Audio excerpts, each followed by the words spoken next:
Duol mar Jodong oganda luo bade ma Nairobi kachiel kod jotend kanise mopogore mantiere boma bul mar Pentecostal Voice of Kenya omedo duondgi e kwedo nek mar rawera Albert Ojwang e tesend obila ma Central Nairobi. Kagiloso e romo mane gibago kuonde mopogore e boma ma Nairobi, gidwani okas chenro mar timo nonro kendo kawo ondamo mager mar chik ne jogo ma itudo koda nek mar Albert Ojwang. Joyce Oduor gi ler mathoth.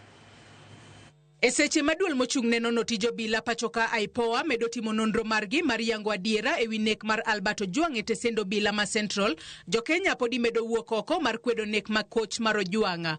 Duol mar Jodong oganda luo bade ma Nairobi bende wuok oko motegno ka gikwedo nek mar Albert Ojwang. Kagiloso e kar romo ma Jivanji kotelnegi gi jagoro margi Peter Ahago, jodongogo owacho ni nek mag rawere ma osebedo katimore pachoka onego kum kendo onge rawera mora ma owinjo negi kendo e yo makoch.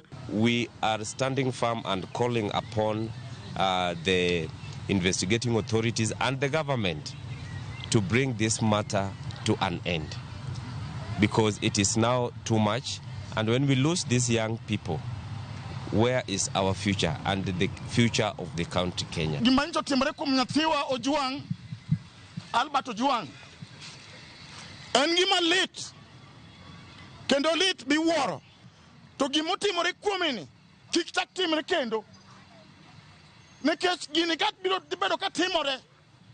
To wan kaka luo okwa biwinjo maber. Kaluore kod seyo ma imedo biu ne jalupo gai mar obila Eliud Lagat ewi tho mar Ojwang, gikwayo Lagat mondo wuog oko owach adiera ewi wachno. The deputy IG, the DIG onego come out mondo nyiswa gima ne otimore kod connection man Homa Bay to kod Nairobi police station. Bende ginyiso jatend piny William Ruto mondo non jogo ma jotelo e sekta mar arita kaluore ni en sekta ma owinjo chiwo arita ne jo Kenya ma ok negogi. Ka bende gikwayo rawere mondo bed motang' e kinde ma gindiko e mbui. Akwayo ni kok ong'eyo gima nyo otimore ni bende upoye kaka upoyo dhoudi mamoko kendo litnwa kama chalo kamaendi, to take action otim piyo mondo wang'e ni gino nyolit ne adieri.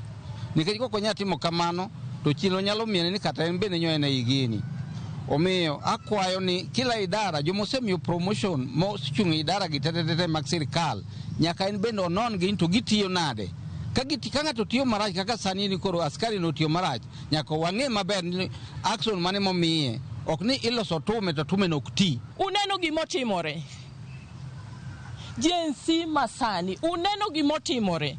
Kuro beduru gi stop e yor mbui kato bedo mano ndiko kon gi kon. Komachielo, joten kanise mopogore e buo mabul mar Pentecostal Voice of Kenya kotelnegi kod jakom margi Apostle Peter Manyuru bende okwedo nek mar Ojwang ka giwacho ni piny owacho nyaka keto kenge manyalo kelo lokruok e sekta mar arita pachoka ka jogo moyud gi ketho mar nego Albert Ojwang kaunegi okang' mager mar chika. Pentecostal Voice of Kenya also demands that the government enacts and implements comprehensive statutory and policy reforms in the security sector that will put an end to these extrajudicial killings once and for all, and uphold the sanctity of human life.